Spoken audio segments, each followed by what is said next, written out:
No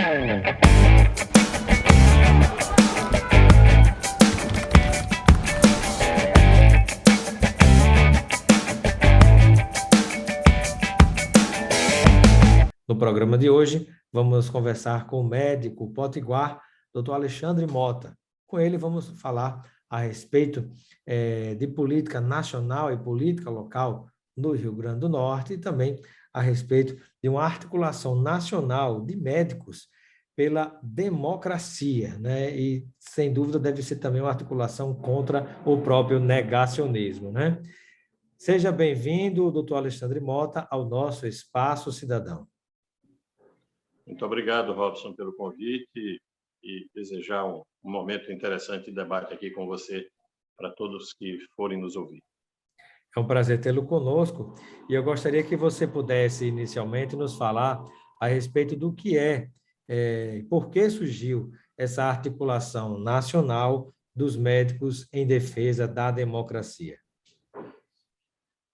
A associação ela surge porque, na verdade, já haviam diversos movimentos em diversos estados, alguns deles com isso mais forte, contra o negacionismo e contra a utilização, a instrumentalização das entidades médicas por parte dos setores mais conservadores da categoria médica. Então, na verdade, a associação surge como uma resposta contrária ao posicionamento que as entidades, especialmente os conselhos, tanto federal como os estaduais, tinham no tocante às políticas que nós entendíamos como sendo necessárias para a saúde da população e, ao mesmo tempo, contrário àquela posição das entidades médicas estarem atreladas hoje ao bolsonarismo. Então, o estado do Ceará, por exemplo, já havia um movimento muito forte, em outros estados da federação, Minas também, tinham essa articulação e se resolveu, lógico, as pessoas começaram a se contactar pelo Brasil afora, através das redes sociais, e se montou essa Associação dos Médicos e Médicos pela Democracia. Ela ainda está em fase de legalização, né, a nível nacional. A ideia é que, com isso, passe a ter na medida que esteja legalizada, esteja perfeitamente apta a tomar algumas atitudes, inclusive judiciais, se entender assim necessário, mas, sem dúvida nenhuma, ela tem legitimidade per si, ou seja, essas pessoas entendem com muita clareza de que esse modelo de representação que os conselhos federais nos colocam não é o modelo que nós consideramos correto nem adequado para a saúde brasileira. Aliás, doutor Alexandre Mota, que tempos estranhos estamos vivendo, porque estamos tendo a necessidade de defender o óbvio, defender vacina, defender democracia e não partido nazista no Brasil. Eu fico tentando encontrar na minha cabeça uma explicação para isso, porque é algo tão maluco, tão louco, né? E às vezes quando a gente vê certas coisas, sobretudo na área da saúde, tão sem noção, partindo até de médicos, né, que têm uma formação, né, a gente às vezes fica em dúvida de onde é que isso vai parar, não é? Se nós pararmos para pensar, ou seja, o antipetismo ele surge como um fenômeno dentro da sociedade e a categoria médica não está longe disso, né? Não está dissociada da sociedade, e esse antipetismo ele se torna muito forte dentro da categoria por algumas razões. Uma delas é porque uma parte dessa categoria entende e se entende como depositária de uma meritocracia que só existe na cabeça dela. Ou seja, não é que médico não estude, médico não mereça ganhar bem pelo seu esforço, nem por seu empenho na longa construção do seu conhecimento. Não é isso. É porque as pessoas acham que isso cai do céu. Isso não é assim. A imensa maioria de nós, não é assim, a imensa maioria de nós se formou em escola pública. Escola pública, as universidades públicas brasileiras, elas são essencialmente financiadas para o interesse público, né? E algumas dessas pessoas se formam e esquecem que aprenderam em anatomia, por exemplo, em cadáveres de indigentes, né? Que aprenderam a medicina mais corriqueira, mais usual, das coisas mais elementares, aprendeu estudando em pessoas pobres que não tinham acesso a nenhuma outra via de saúde. né? Muitos Então, estudam, aprendem, treinam com os pobres, vivos ou mortos, né? Porque não acho que vão fazer essa prática, né, durante o aprendizado em corpos de pessoas ricas, né? Mas dos indigentes. Então, pessoas pobres ricas, pessoas pobres mortas e vivas, né, são utilizadas para todo esse estudo, para todo esse acúmulo de conhecimento, e muitos, infelizmente, durante a sua jornada médica, viram as costas para essas pessoas e vão em grandes hospitais e consultórios ganhar no particular, como se diz, né, o plano de saúde no que for, né, e somente pensando no dinheiro pelo dinheiro, esquece boa parte dessas pessoas, né, ou dessa classe que ajudou eles chegarem lá, né? e esquecem algumas coisas fundamentais. Por exemplo, o SUS ele é algo que não é para pobre, o SUS é para a sociedade, É para né? todos.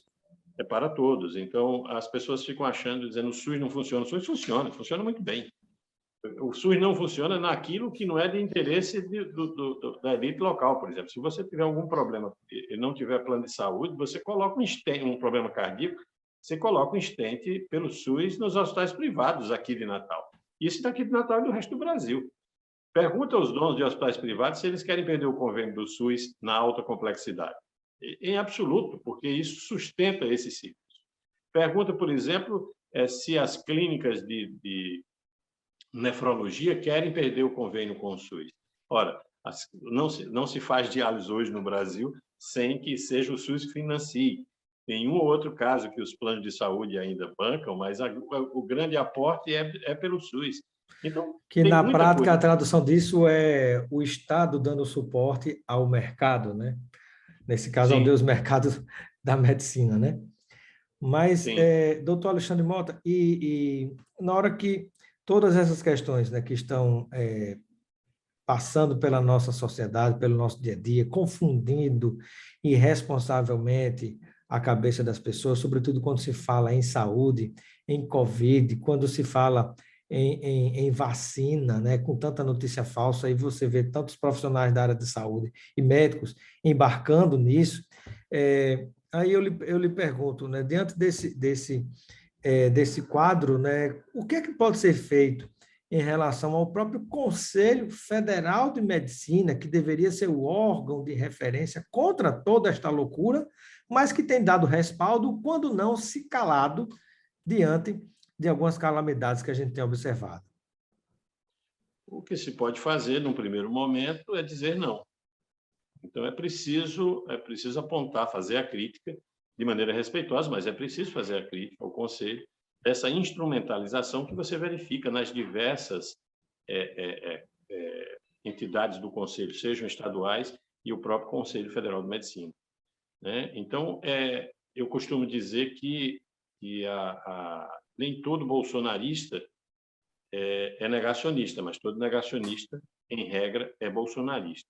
E essa visão de mundo, essa visão distorcida de que eles estão ali por mérito exclusivo deles e não por um projeto de sociedade, essa visão de mundo de que o PT é algo maléfico para a sociedade e não uma parte de pensamento que propõe uma outra alternativa de pensar e de agir para a sociedade. Essa visão de que existe muito médico no Brasil e que não pague-se muito bem como se pagaria na capital, que você coloca o médico no interior, isso é falso.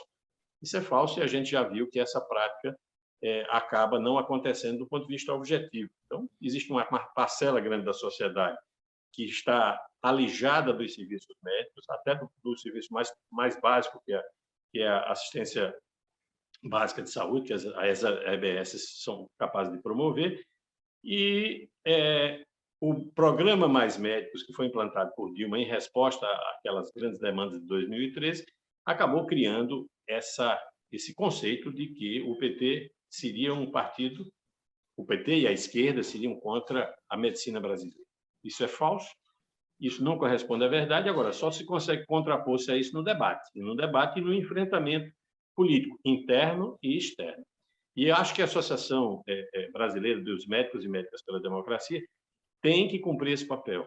Eu sempre coloquei dentro do grupo, aliás, daqui do grupo de Natal, eu saí porque você acaba entrando em muito grupo e as demandas acabaram não se apontando naquela urgência que eu entendi. mas estou no Grupo Nacional e tenho colocado lá as coisas que eu penso em relação à necessidade do protagonismo. A Associação de Médicos e Médicas pela Democracia precisa ser protagonista, nem que seja no sentido simbólico, das melhores demandas da saúde pública. E colocando o pé, ou seja, você só tem resposta desses setores negacionistas e que instrumentalizam as entidades se você colocar o pé e disser não. Nós não concordamos com isso. Já existe a nível nacional, inclusive, uma discussão interna dentro desse grupo, de algumas pessoas defendendo que o CRM e o CFP, a nossa Conselhos regionais, né? Conselhos, seja paga em juízo. Né? Não, é uma discussão incipiente ainda, mas existe porque as pessoas não estão se sentindo representadas pelo que o CRM deveria ter, ou seja, a preocupação com a ciência, a preocupação com a saúde pública de uma forma geral e não de interesses corporativos ou políticos partidários, como claramente a gente evidencia no Conselho Federal de Medicina. Que essa história de sem viés ideológico não tem nada, é um viés para o outro lado. Não, de forma nenhuma. Uma coisa assim, para finalizar esse ponto, essa questão no nosso programa, doutor Alexandre Mota, pensar sobre o seguinte: todo médico foi formado a partir do que ele aprendeu, do que ele estudou, formado por professores. Esses professores também aprenderam, estudaram em universidades e com as suas práticas também, mas de um conhecimento que foi produzido pela pesquisa, produzido pela ciência.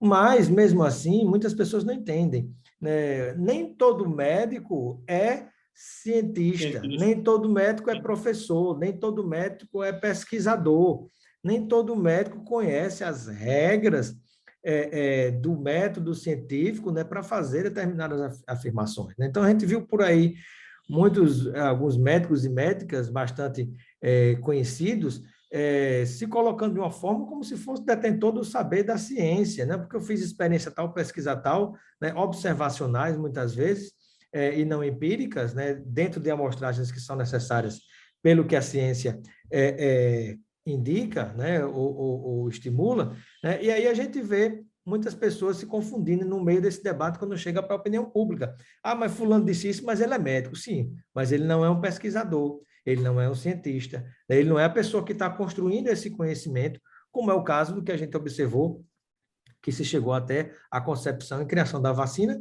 que está mudando a realidade do país, apesar da dificuldade que ainda existe para todos nós, né? Essa coisa é uma coisa interessante, porque o que levou essas pessoas a assumirem essa postura? É interessante a gente refletir. Se você for atrás, todos eles, expoentes maiores ou menores, todos eles foram eleitores e defensores da prática bolsonarista. Então, assim, porque, na verdade, essas pessoas viram esse discurso de que a ivermectina funcionaria, a hidroxicloroquina funcionaria, e aí isso passou a referendar o pensamento da defesa do governo federal. Veja bem, eu tenho muitos dos meus colegas, literalmente devem até rasgar seus diplomas para defender um governo que não tem pé nem cabeça, né? Principalmente nessa questão. Mas o que eu quero dizer é o seguinte: muitos dos meus colegas médicos, inclusive da minha especialidade, votaram em Bolsonaro. Votaram por vários motivos. Mas aqui, por exemplo, no estado aqui e em João Pessoa, onde também trabalho, a universidade, quando teve que se confrontar entre seguir o que Bolsonaro dizia e a ciência, essas pessoas todas disseram não, o que vale é a ciência. Eu posso gostar de Bolsonaro, ser anti-PT, o que for, mas eu vou seguir a ciência.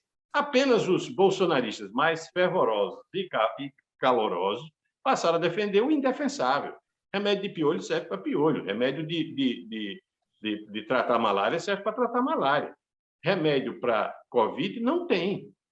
O que existe é prevenção, mecanismos de controle social e, agora, nesse momento, a vacina, que eventualmente não faz com que você adoeça, ou seja, que permita ainda que você adoeça, mas, ao mesmo tempo, permite que você faça a forma leve, a famosa gripezinha que o presidente queria instalar no Brasil. Então, as pessoas têm que ter muita clareza que quem determinou que a vacina funciona não foi laboratório, minha gente.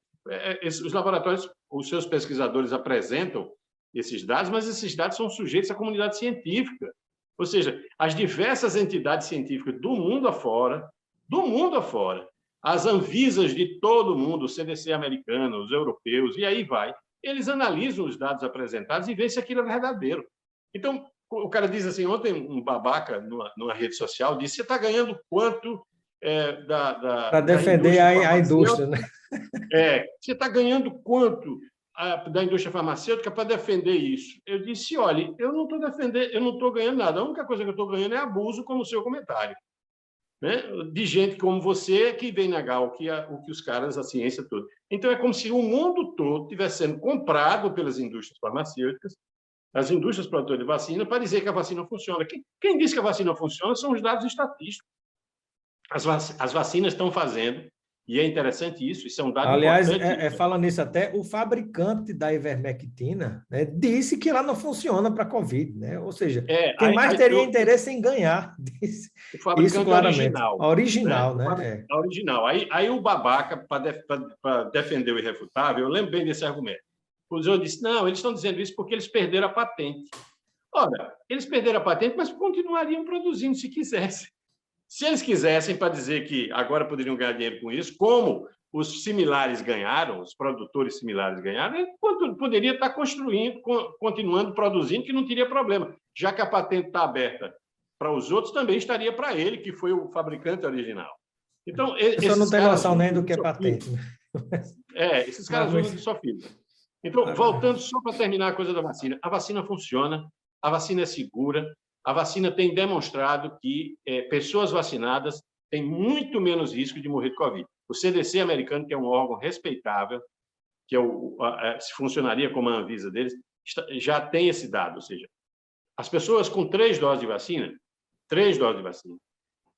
morre uma pessoa a cada 1 milhão. Certo? Pessoas sem vacinação nenhuma morrem 611 a cada 1 milhão. É uma conta... É matemática. É matemática. Certo? Então, acho que a mensagem que tem que ficar é: vacinas salvam vidas, vacinas protegem, vacinas são seguras.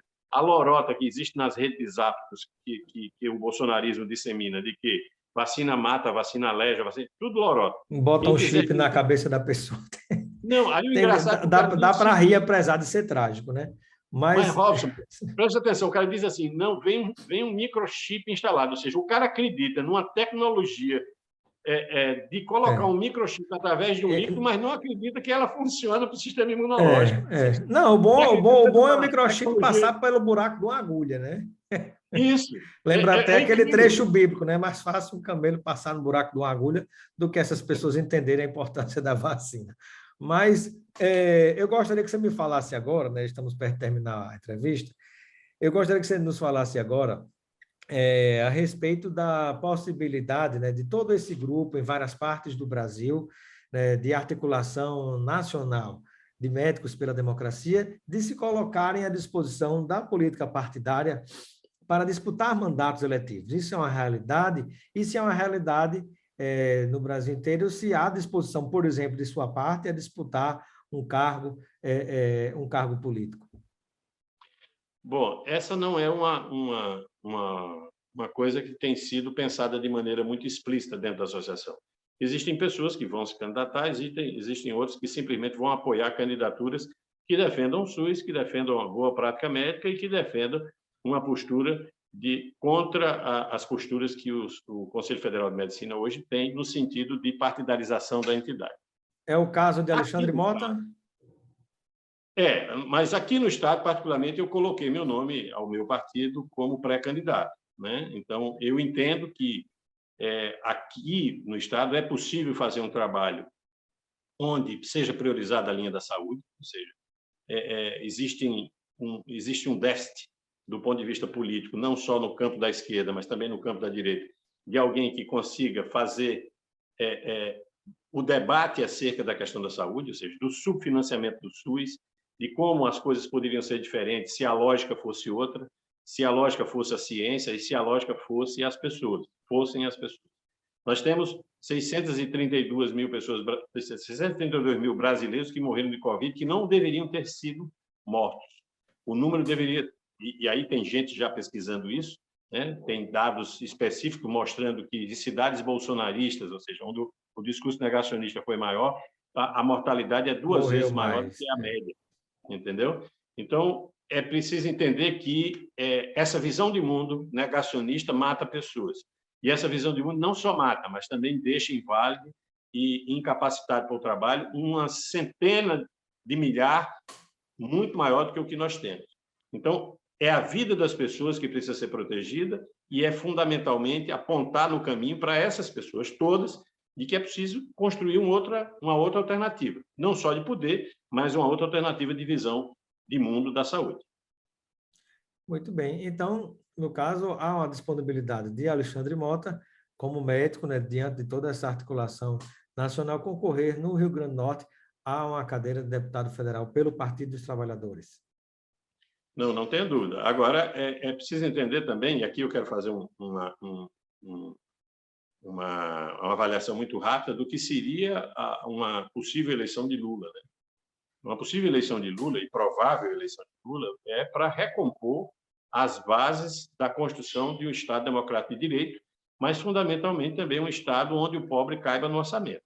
Então, quando Lula diz isso, ele diz isso de maneira muito clara, é preciso que, para isso, você construa bancadas. Então, o PT e as esquerdas precisam compreender que tão importante quanto eleger um presidente é eleger bancadas de deputados e bancadas de senadores de forma a propiciar mudanças necessárias. Como é o caso de prefeitos e vereadores, né, aliados ao prefeito, já na largada serem eleitos de um mesmo partido ou do mesmo lado, como também o caso de governadores com deputados estaduais, porque não adianta você votar no governador de um lado, deputado do outro, né? Termina gerando aquela pressão por governo de coalizão, de uma maneira que às vezes descamba para certos problemas que a história já tem mostrado, né? Então, quando um presidente, um governador, um prefeito se elege com mais apoio no Congresso, na Câmara, no Senado, na Assembleia ou na Câmara Municipal, né, ele tem mais força para conseguir implantar aquilo que ele prometeu, né? Exatamente. E veja, nós teremos, o Congresso Nacional, no futuro governo Lula, terá algumas tarefas fundamentais, ou seja, não dá para pensar que vai se manter uma emenda de teto de gastos, onde você congela dinheiro, por exemplo, para a saúde. O maior exemplo agora é a pandemia, ou seja, a pandemia mostrou que isso é inviável. Você tem uma situação emergencial que precisa de suporte financeiro. Não dá para pensar que o SUS não está, no momento, subfinanciado. Então, não dá para pensar que a reforma trabalhista, por exemplo, que transformou todas as pessoas em trabalhadores precarizados, ela tem sido importante para a economia. Nem é para as pessoas, nem é para a economia. Então, uma série de coisas precisam ser revisadas, né? Não dá para pensar, que, por exemplo, que a gente deva abrir mão do pré-sal como nós abrimos de bandeja.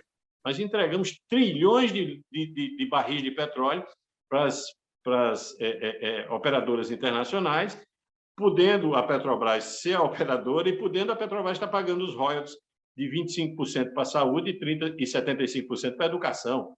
Então, essas coisas vão ter que ser rediscutidas e repensadas por um Congresso que esteja minimamente alinhado com os interesses gerais da população, levando, no meu caso em questão, o princípio e o norte da defesa da saúde pública e do SUS como organismo que é o organismo preposto para resolver esses problemas.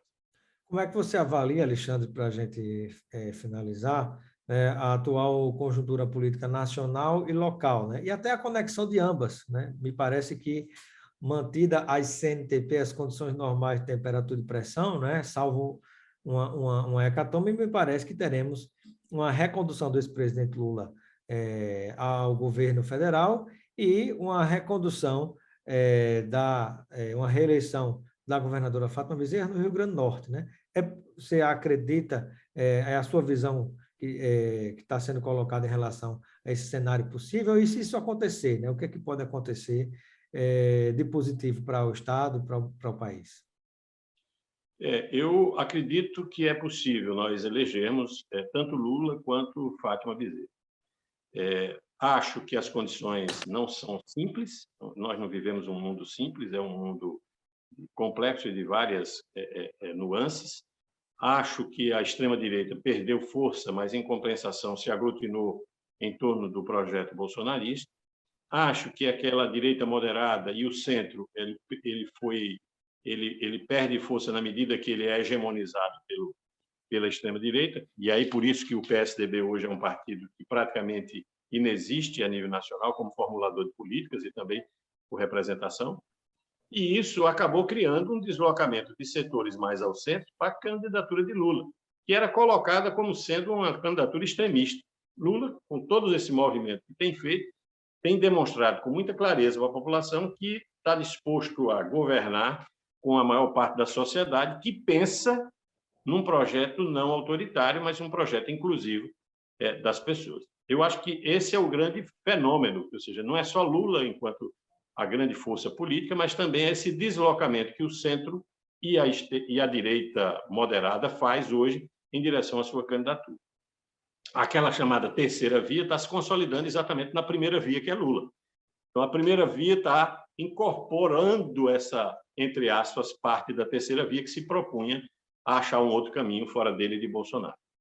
Bom, isso, sem dúvida nenhuma, interfere, ou seja, a eleição de um presidente antenado com as políticas de um governador vai interferir num segundo mandato de Fátima positivamente, eu não tenho dúvida disso, né? Ou seja, por isso que a eleição casada, tanto do presidente como da governadora, vai ser importante para o futuro do Estado.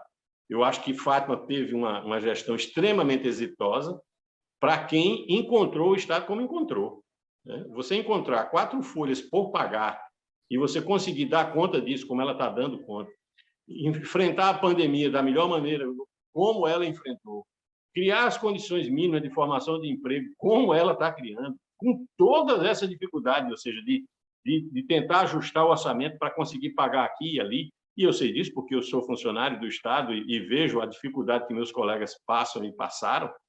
Então, acho que Fátima faz um governo muito além do que seria o basal de um governador comum diante da crise que enfrentou quando Robson Faria entrega o mandato como entregou. Porém, essas coisas, assim, em política, as coisas parecem simples e fáceis, ou seja, como se fosse um espelho, e não são, né? É preciso pensar que, mesmo com esse êxito, ao meu entendimento, Fátima não tem uma situação, não diria nem tão sólida, mas até a própria situação de Lula, a gente não pode dizer que é fava contada, né? Mas é uma situação, sem dúvida nenhuma, mais confortável. Fátima não conta no Estado com a situação confortável que o próprio Lula conta no Estado. Lula saiu uma pesquisa, ele tem 30 pontos na frente de Bolsonaro aqui no Estado. Fátima está numa situação melhor do que os demais concorrentes, e os próprios concorrentes não sabem quem indicar, ficam buscando uma alternativa, e acho que, nesse sentido, é que se busca uma composição com setores democráticos da sociedade, e ninguém pode dizer que o ex-prefeito Carlos Eduardo não esteja do lado democrático, nós já o apoiamos no passado, mas, lógico, que isso cria conflitos, tanto interno quanto externo, né? Ou seja, há uma certa dificuldade em aceitação do nome com quem nós concorremos anteriormente, e acho que esse é o grande nó da construção de uma chapa unitária que consiga vencer de maneira sem maiores alardes a próxima eleição, o próximo pleito de governador. Agora, volto a dizer aquilo que você me disse, ou seja, não adianta eleger Lula e não eleger bancada federal, assim como você não eleger Fátima e não criar as condições de ampliação à bancada, que hoje são de 2 deputados, pelo risco que temos e pelas dificuldades que temos, que já enfrentamos, com uma Assembleia que dá uma maioria exígua para governador. Perfeito. Bom, quero agradecer a participação do doutor Alexandre Mota, médico, que faz parte de uma articulação nacional de médicos pela democracia, Associação Brasileira, que está sendo criada de médicos pela democracia. Seja sempre bem-vindo ao nosso programa, e eu deixo um momento final para as suas despedidas, junto a todos aqueles e aquelas que nos acompanham. Pode complementar com alguma informação que a gente, porventura, não tenha falado aqui, ou corrigir alguma coisa errada que eu tenha dito. Não, eu só queria dizer que, apesar de eu fazer parte da Associação dos Médicos e Médicas pela Democracia no Brasil, eu não faço parte da coordenação local e também, assim, não me foi autorizado a falar em nome dela. O que eu falo é o que eu sei. né? E o que eu defendo, que eu acho que é importante o papel da associação como um contraponto a essa visão, no meu entender, né, negacionista que uma parte da categoria médica tem. E agradecer a você, Robson, pelo convite, dizer que estou sempre à disposição para deixar claro a forma que penso sobre como deve ser a organização da sociedade e, ao mesmo tempo, dizer que a saúde é um direito e é um dever do Estado, de forma que a gente lute para que isso seja garantido. Muito obrigado. Um abraço a todos e todas.